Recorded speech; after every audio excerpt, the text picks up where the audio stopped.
teman-teman semua, apa gunanya kita menceritakan kesusahan, kesedihan kita kepada orang lain? Kira-kira apa gunanya? Apakah setelah kita membagikan bercerita ke teman kita, ke orang lain, apakah kesedihan, kesusahan kita akan hilang, berakhir? Tentu saja tidak.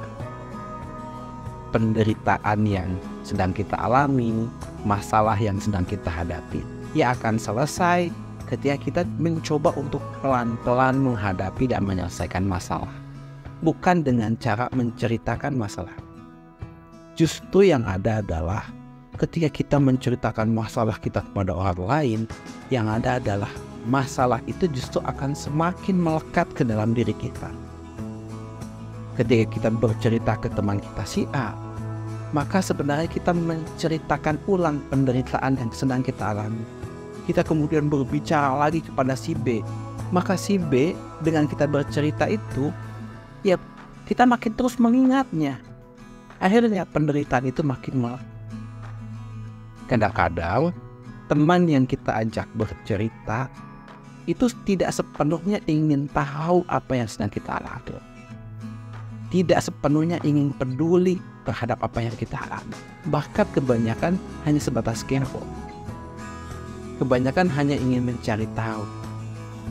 Jadi ketika kita punya masalah, belajarlah untuk sebening mungkin kita berpikir, sejernih mungkin kita berpikir bagaimana mencari solusinya. Sebening mungkin bagaimana cara kita, mental kita tuh menyiapkan agar masalah itu bisa kita sikapi dengan bijaksana, tanpa terbawa emosi, tanpa terbawa marah-marah.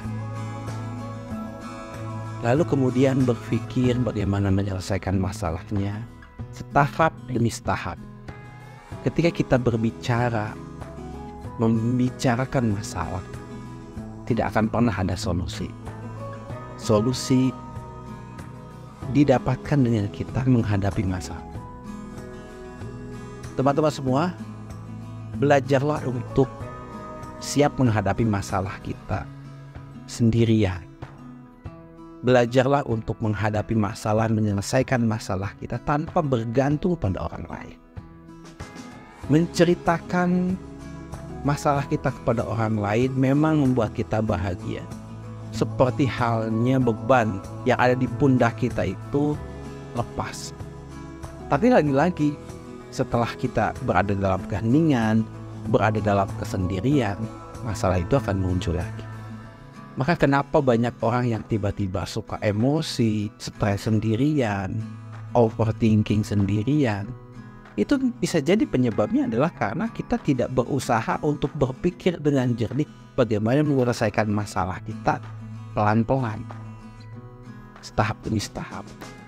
Atau kita terlalu mengandalkan orang lain, yang mana orang lain itu pun punya masalah, sehingga apa? Kita tidak bisa mengandalkan dia untuk membantu kita menyelesaikan masalah. Masalah kita yang buat, masalah itu hadir dalam kehidupan kita. Orang lain punya masalah masing-masing, mereka pun peduli terhadap masalah mereka. Jadi yuk mandiri untuk tetap kuat menyelesaikan masalah kita sendiri-sendiri. Karena seberapapun masalah yang kita hadapi, seberapapun susah kehidupan yang kita jalani, ini adalah takdir kita. Ini adalah perjalanan hidup yang harus kita jalani. Nikmati dan syukuri saja.